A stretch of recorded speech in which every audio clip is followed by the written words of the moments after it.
You're listening to Two Guys Talking Wine with Michael Pinkus and André Prue. Michael. André. You know, one of my favorite traditions... Wait, where are you laughing? You're immediately laughing. I don't know. I just, it's always like when you ask me, Michael, I just know I'm in trouble somehow. No, you're actually not in trouble this time. I feel like I'm like dealing with my Michael. We're finally doing an episode where I have held up my end of the bargain. You went to Bordeaux for... Holy shit, I say. Okay, are you going to let me get a full sentence? Oh, sorry. Yes. All right. I'm looking at something you actually wrote, so that's pretty interesting. So you were gallivanting in Bordeaux in Italy for like 3 months. I took a 1-week trip to France, of which I spent half of it with friends and family. But I did manage to sneak 3 days in Champagne with my wife and with 89 centimeters of chaos, a.k.a. my lovely daughter Spencer. And one thing that's become a bit of a tradition while I'm in while I'm in France... is drinking? Well, actually... Buying Comté. Okay. Looking for the city of chocolate. Which one am I going to do with you? Okay, 2 of those 3 are traditions. Drinking is a tradition. Eating and buying Comté is a tradition. But my favorite tradition that, like, this has now been 2 trips where I've done this, is drinking champagne every day on my trip. Oh, all right. Okay. So, I love drinking champagne, but I love thinking about champagne as well. And it's kind of funny because, when we talk about wine, the philosophies behind winemaking is something that's very interesting. And, I've fallen in love with Burgundy, where the whole concept of terroir, and vintage variation are things that are held at the highest level of importance. And you were in Bordeaux, and I imagine it's something similar there. It's terroir, it's prestige, it's, making sure that you're working with the vintage conditions where, champagne is kind of the opposite, right? Well, all you need is unripe grapes, basically. You just need the acidity. You don't. Oh my God, Michael! Way to completely oversimplify some of the most sought after wines on the planet. I didn't say go to the grocery store and pick up a couple of fat grapes and make some wine. All right. So you don't need fully ripe grapes to make champagne, but you do need the know-how. You need the time. You need the caves. You need the minerality from the soil. There's a lot more that goes into it. But what I'm saying is, you don't need. Fully ripe. Okay, you don't whatever. Need the best. That's why they're making wine in Britain. You get me to put all this work in. I wrote a script, and you've completely derailed things. And we are only 2 minutes and 45 seconds into this. That's because I'm not wearing my glasses. All right. Well, let's get into this. Okay. So when you're thinking about champagne, and we're talking about champagne with a capital C, we're talking about the baller bottles, the ones that you see in Hollywood, the ones that you see on the best wine lists in the world. Who are you thinking about? So you're looking at what Dom, Cristal, Krug. I added Armand de Brignac to the list. I mean, Jay-Z. Ace of Spades. Yeah. And, I've had a chance to taste all of those wines. I think you and I have had a chance to taste most of those wines. Some of them together when the LCBO used to support journalists. Yeah. They gave up on that. But for me, my most sought after champagnes in the world are actually these guys. Yeah, so a family owns a bit less than 15 hectares on the village of Ailly and few villages around.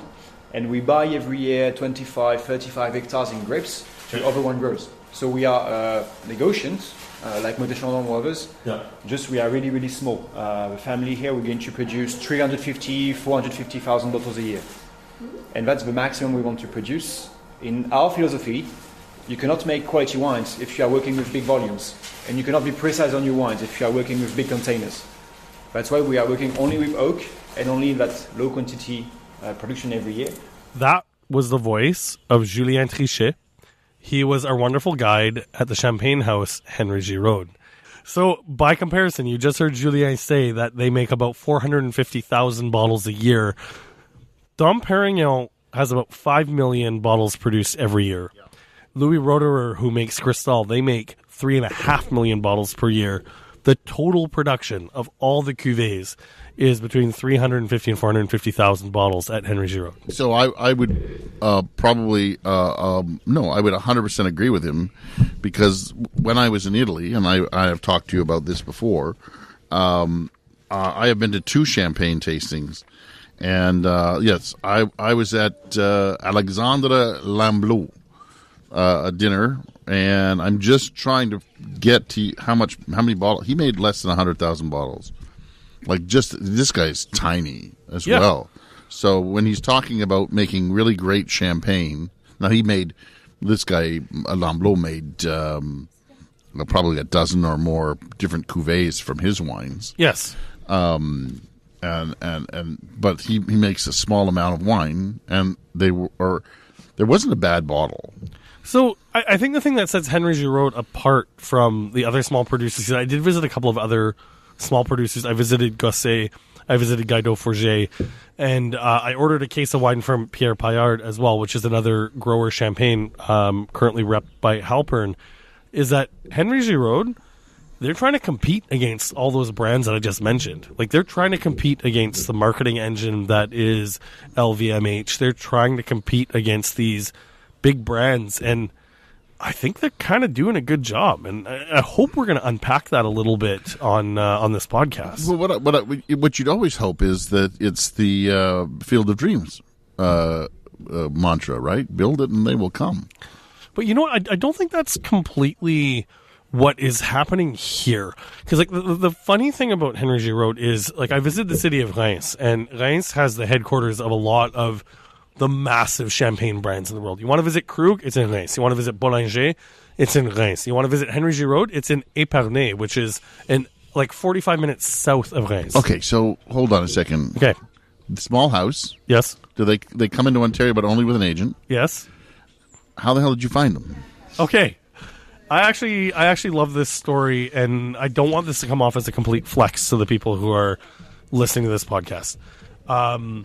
I left my radio job in 2021, and Bell Media paid me in arrears. I got my new job at the marketing agency. They paid me up to date. So there was a month that I had 4 paychecks. And in the month where I got my 4 paychecks, I walked by the LCBO, and there was a bottle of the Henri Giraud MV, which is their, I now know, mid-tier champagne for $200. The bottle stood out on the shelf. It was this unique shape. It had a gold staple holding the top, and I was just like, you know what? I can finally afford to buy this. And when I brought the bottle home and opened it up, oh my God, the quality of the wine that was inside the bottle, I fell madly in love. And then there we go. So I've made a tradition of buying a vintage of what I thought was their top tier and now know was their mid-tier wine every year since then, and I love that wine.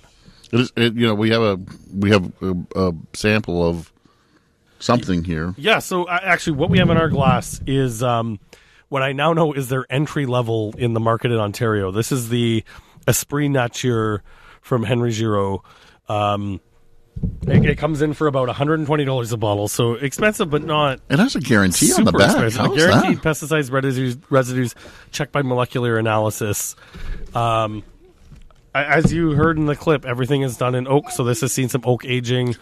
So rich, complex, and this comes down to now that I know that this exists, $90 for a bottle of Bollinger, $120 for a bottle of this. You still make the leap, or? I think I'm making the leap. He's making the leap. Ladies and gentlemen, Andre's making the leap. So while I was there, the winery was actually under quite a bit of excitement.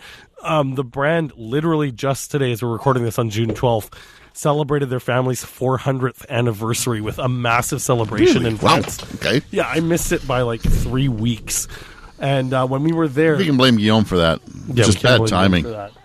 But while he was there, the contractors are putting the finishing touches on a brand new building that was going to be hosting tastings. I don't think any winemaking is going to be taking place in there, but it was on the property. And the cool thing about the building was we did this whole tour where they talked about the oak barrels, and the oak is very important. You're going to hear that on this episode. But the building is largely made out of wood, and I sort of jokingly asked, I was just like, so is that building made with wood from the same forest as your barrels? And it was just as a matter of fact, yes. Oh, wow, neat. So the attention to detail, I think, is one of the things that's just really special. And, last episode we talked about cult brands and authenticity. And the thing is, when we talk about all the big champagne brands that I just mentioned, there's icon and status attached to them, but we're sort of at the point where the iconic part and the status part exists because of longevity and history, but not necessarily due to authenticity, because how authentic is a brand when you've been bought by a large corporation like, Louis Vuitton, Moet Hennessy, and they're the ones who are hawking your brand, Yeah, it's hard to, consider yourself, still in that family run. It's like, when Constellation buys you, how can you maintain that status when... I mean, I guess, I think that's actually a very good example, because I think Constellation and or at the very least Arterra have done a very good job being stewards of their brands. Like Le Clos Jardin under Arterra stewardship, at least recently, has seen a nice revival, and there's some interesting corporate renewals. So, maybe I am talking out of both sides of my mouth on this side, but like I do think like it's case by case here, and I'm not sure that that LVMH is the best steward of their brands. From a more local perspective, I would say that Andrew Peller has done an excellent job of leaving 30 Bench alone. Yeah, right. They are still considered a small winery, and even when I talk to people and I say, "Oh yeah, that's owned by Andrew Peller," it's not well known. Completely fair enough. So you've heard about how I came to the brand and how I found it and how I fell in love with it. Let's talk a little bit. Actually, we will let Julien talk a little bit about the origin of the Henri Giraud brand himself. And we are still a family business. We don't have any investors, not part of a group. It's the family Giraud who is owning the place since 13th generation right now. That's why you have all that mess outside and the construction part, because we are celebrating this year the 400-year anniversary of the family. They arrived in the village in 1625. At this time, it was a family called Aymar who arrived to the village. They buy the first vine, started to work without producing any wines. It was only grape production at this time. Until the beginning of the 20th century, we had a wedding between Giraud family and Aymar family. They grouped the estates, replanted after the phylloxera crisis, and they also started a brand of champagne. It was called Aymar Giraud brand. That brand disappeared during the World Wars, but at the end of the Second World War, Henri Giraud came back from fighting with his father, Léon, and they started to work together again on the familial estates and rebuild everything. So we planted the vines, built a winery, and the brand Henri Giraud champagne was created around the early 70s. So we're really talking about the early 1970s as sort of the origin of the brand as we may know it now? So you're talking about a house that's been around for 400 years. A family that's been around for 400 years, but the house has only been around since about the 1970s. Okay, so I just did a little Googling, like you always do when I'm talking about something, and I just picked up a little quote from Robert Parker here. Okay, that says, "This house is undoubtedly the finest among those no one has ever heard of." And I have to be honest with you, I do wine cellars. You know that I inventory wine cellars. I may have seen or have typed in this name, but I have not really taken any notice of it. It's just another wine brand to me, and yet you're here telling me that this is thebomb.com, and I'm tasting the wine, and it's really outstanding champagne. Okay, that means a lot coming from you. Like, just because I know that it takes a lot to convince you to open your wallet for one. Oh, I wouldn't open my wallet for it. I'm happy to let you open your wallet. Me do it. Okay, which I'm more than happy to do. I find that Robert Parker quote quite interesting as well, because when I was talking to them, a big part of their marketing strategy, and we talk a lot about marketing strategy, especially since I've changed careers on this podcast, is that rather than courting direct to consumers and rather than market placements in things like Hollywood and whatnot, is they see placement in a lot of Michelin starred restaurants. So they're kind of working from the top down. Is the people who can afford to go to Michelin star restaurants will now get to experience the wine. But the thing that I really appreciate about that is, once again, this is not a dig. How fortunate is it that Bollinger has James Bond drinking their champagne in the movies, but you have a fictional character kind of creating an allure that, you want to drink Boulanger because you've seen a fictional character drink it, which I think is cool. Like, I read Drops of God, which is a manga, which is a fictional, it's a fictional graphic novel, but like, to tie that in, I like Robert B. Parker novels, not Robert Parker as in. No, I got that. Yeah, the Robert B. Parker Spencer novels. He drank Amstel. I started drinking Amstel because, I really liked the character, and I don't think Amstel's around anymore. Stop. But the thing about being placed in restaurants where the focus is on hospitality and food and wine and marriage of food and wine is you've turned the sommeliers and the managers of these restaurants into stewards of your brand. And the people they're selling your champagne to are people who care enough about it to set foot in a high-end restaurant. And I think that's pretty brilliant. And I also think it's a very risk-adverse way to protect your market placement. I get it. I get what you get. I see what you're laying down. So, we talked a bit about the oak influence. The oak identity is an important part of how the wines are made at this winery. And it is something that I found, I guess just sort of particularly interesting, because I think that's what attracted me to the flavor profile of that first, it was called Fût en Chêne, the first, icon Henri Giraud that I had. In oak, Fût en Chêne. Fût en Chêne, yep. Made in oak. So the winery when it started in the 70s was a traditional champagne house, a mix of stainless steel, some barrels, which is still pretty typical these days. But it was in 1990 that Claude Giraud, the previous chef de cave, decided to switch 100% to oak. And here's what Julien had to say about that. So all the barrels are coming from one single forest called the Argonne forest. That forest, Claude actually found it when he went back to history, because it was a forest that was mainly used for oak for many, many things in France. If you go back a long time ago, we had a minister in France called Colbert. He was a minister of Navy trade. And he was using that forest, which is at 60 kilometers east from here, to create all the navy and the boats from France. At one point, he used so much of that wood, who was so famous about the quality, especially, that he noticed that the forest was like reducing a bit too fast. So he did, okay, we stopped, and I'm going to create a rule. And this is a law now we have in France. If you are using a forest, you need to replant.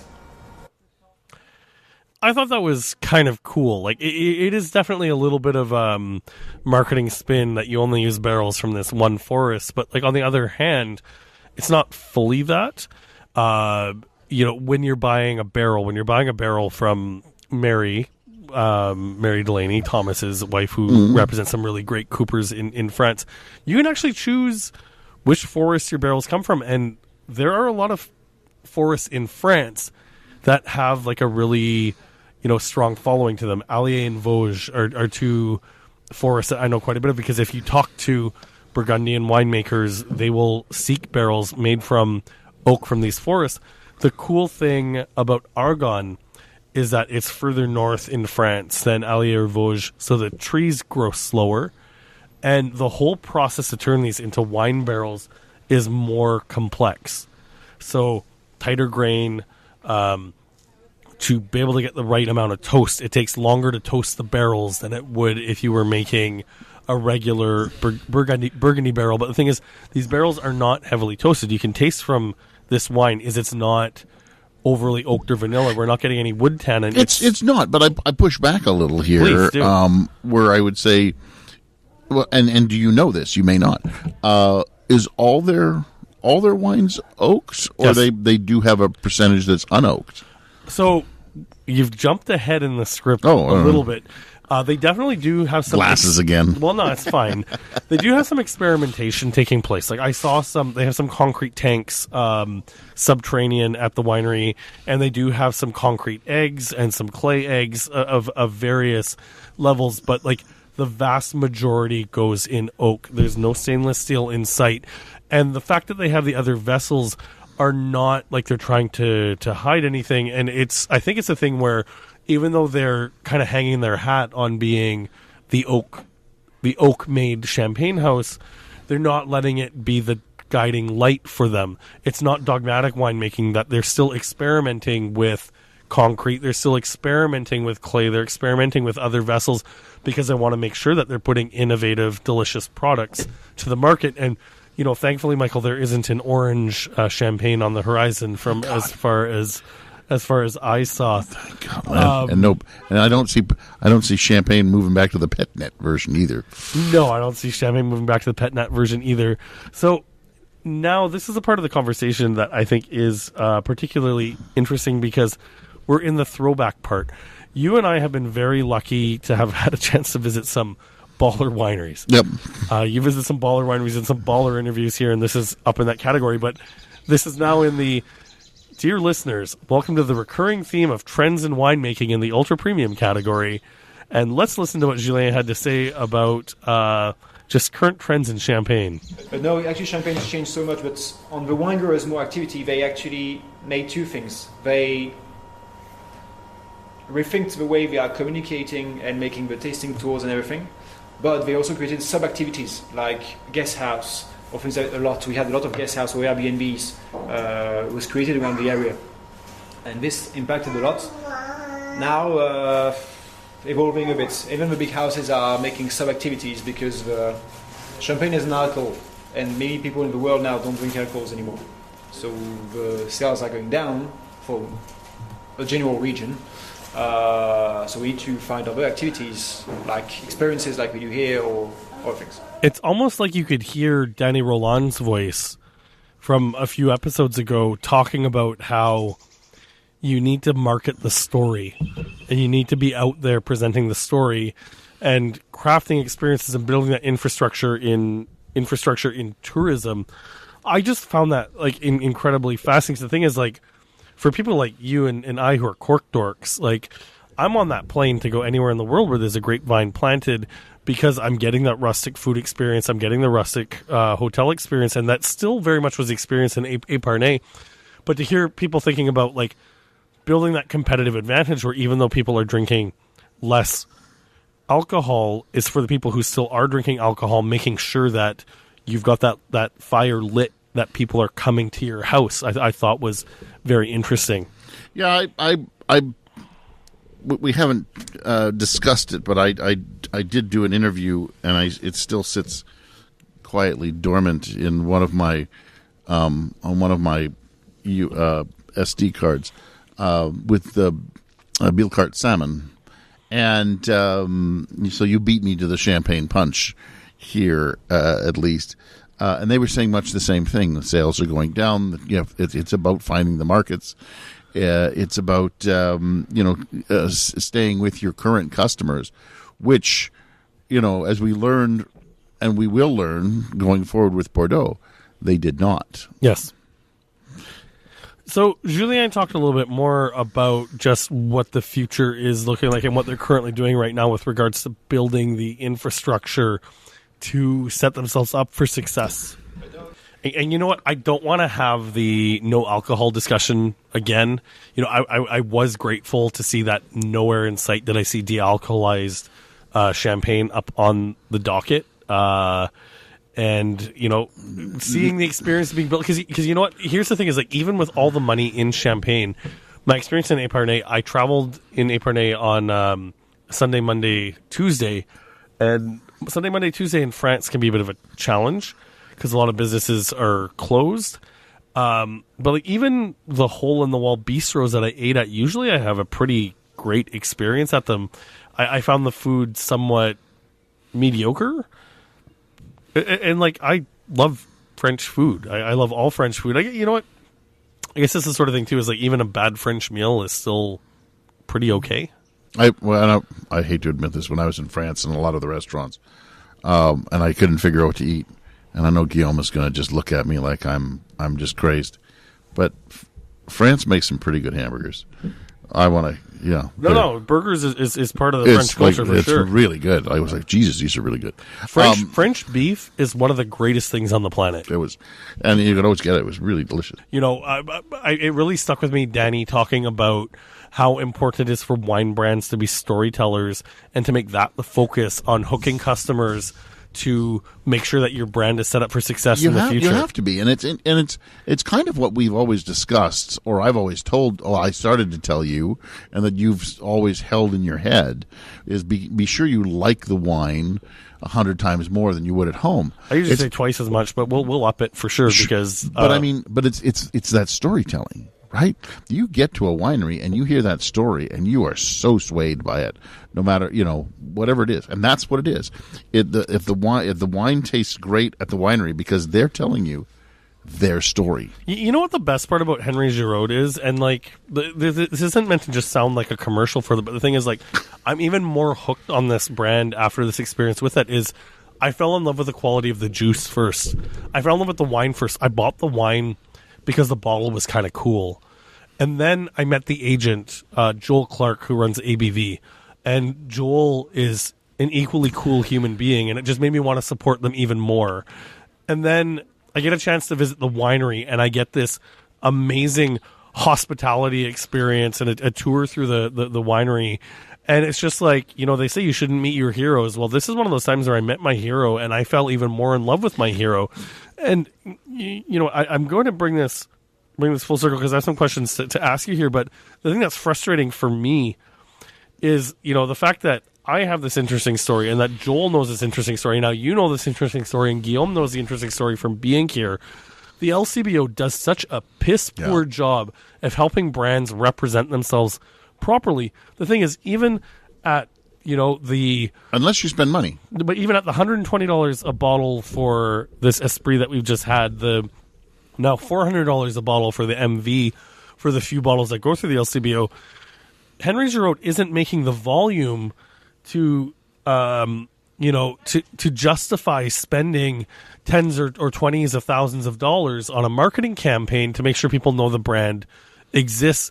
And I can understand the strategy of a brand like Henri Giraud rather dealing with restaurants to be stewards of the brand, but I think it's a damn shame because I think for an entity like the LCBO, you should want them to be representing small brands and giving mom and pop shops the leg up. I've learned over the years that the LCBO is obviously terrible at telling stories and telling. There are some good LCBO brand reps or brand. Tons of them. There's tons of good people that work for the LCBO, but none of them work in their marketing department. That's for fucking sure. Because, I went to one of those. I did a wine cellar in Wisconsin, in a community that was basically is cottages, and they had a little wine shop. I remember asking what's the best wine shop, and somebody said, "Oh, you got to go to the guy at the corner there," and it was he had nothing. But there was a guy in town who did Popmore corks. He used to be an agent. Fell on. I think he injured himself and had to be off of. Couldn't work anymore basically, but decided he wanted to start a store, and used all his connections to bring all these little wonderful wines to this little town. And any bottle you picked up, he could tell you the story behind the bottle, behind the winery, behind the people. That's what that store was. I could pick up a bottle of the LCBO and ask anybody there who's walking around. They're like, yeah, it's red. That's not telling me the story. No. All right, let's hear what Julien had to say about what we've just talked about. So MV and Esprit are the two flagships. We're going to use these two bottles to go on all the countries we are working with. We are in 80% of exports, 95 countries right now. And we are mainly working with restaurants. Right now, I think it's a bit more than 130 stars Michelin restaurants in the world. Henri Giraud is in 57. Okay. Especially with MV and Esprit. 57 Michelin restaurants in the world are repping their brands. That's good, right? That's very good. That's very good. So let's shift gears just a tiny bit here, because I know on this podcast we've had some strong opinions on barrel samples, and especially if I'm looking to do wine reviews, which I'm doing a bit less of as we're doing more storytelling on the podcast.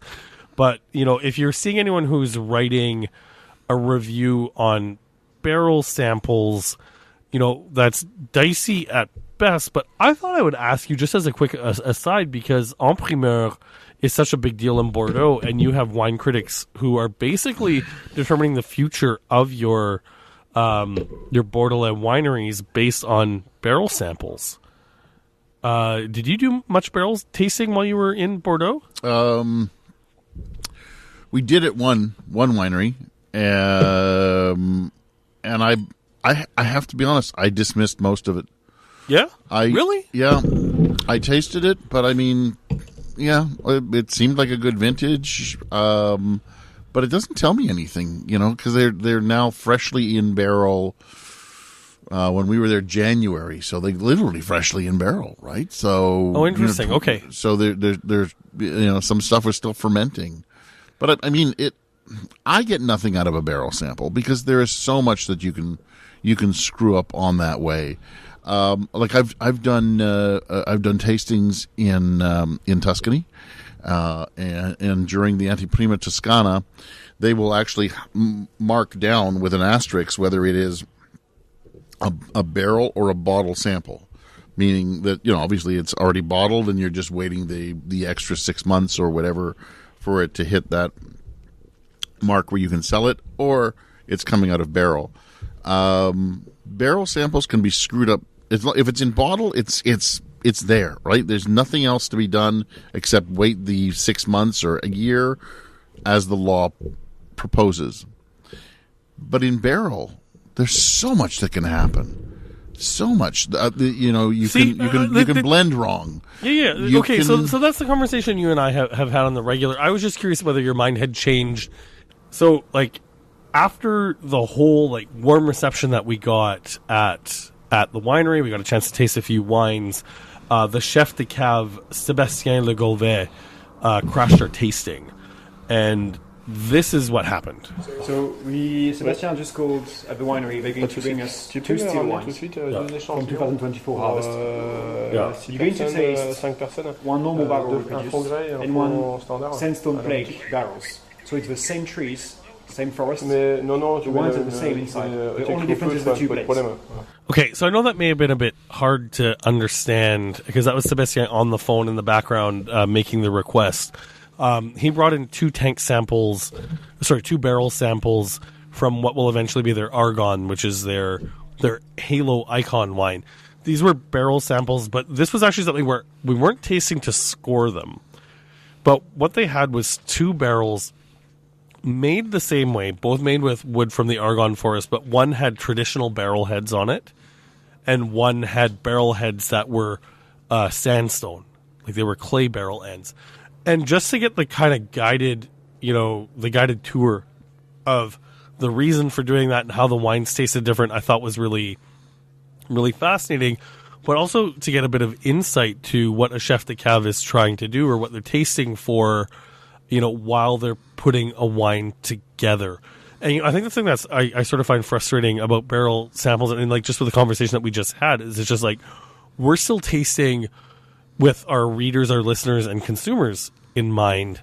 And I think, I still just have a hard time wrapping my head around the whole idea of tasting as a guy who's going to be putting this wine together in the end. So the Icon wine that we got to taste was a 2016 bottle of the Argonne, which sells for about $900 Canadian. All right. So the question is it worth it? It was not worth it. Oh. The wine was outstanding, but it was one of these things where it was just so special and so cerebral that, it was hard to be able to really enjoy it without that full scrutiny, buying a bottle of MV for $300, I get it. That's a lot of money. That's a lot of money to spend on a bottle of wine, but I love you, Michael, but that's not one I'm likely to open with you. That's the wine that's become a celebration wine for Anya and I. So, I'm sticking with the MV, but it was kind of cool to see Julien, who was our amazing tour guide. When Sébastien said, "Oh, go open up a bottle of Argonne," even he had a visceral response to "Oh, this is a special tasting that's taking place today." And you know what? If these guys are actors, then they did a hell of a good job acting. But they made me feel really special on that trip there.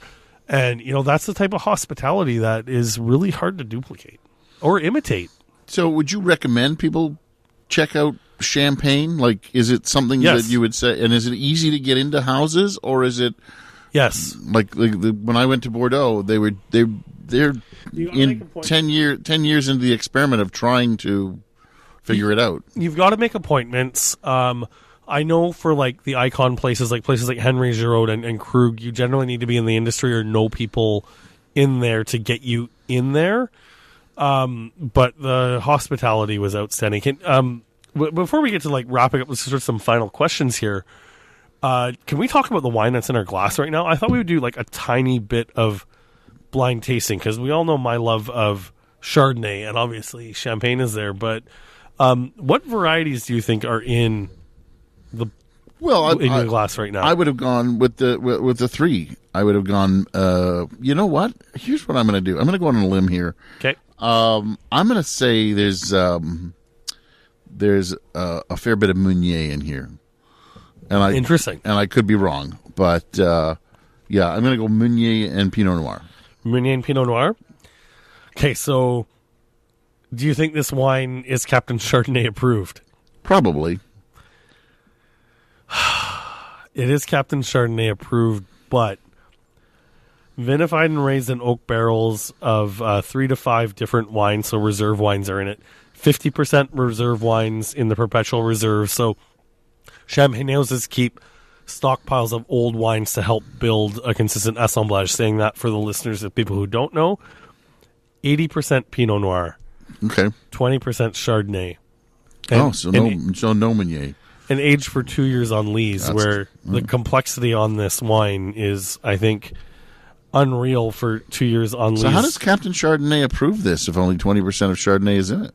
Because it's just too damn good. Is there Captain Pinot Noir out there and you talked to him and you said, you know what, I'm okay taking off my cape if you show me yours, I'll show you mine? Okay, let's hear from Julien one more time. And we are Grand Cru for Pinot Noir and Chardonnay.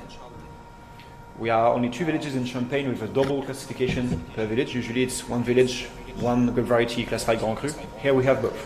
It's Ailly and Ambonnay, the 2 villages able to have this.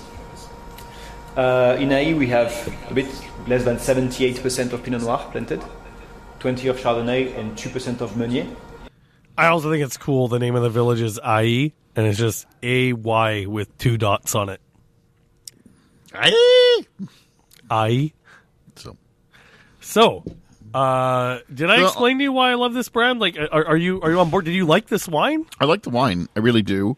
As I said, the one that I do, the Lamblot, he loved his Pinot Meunier, but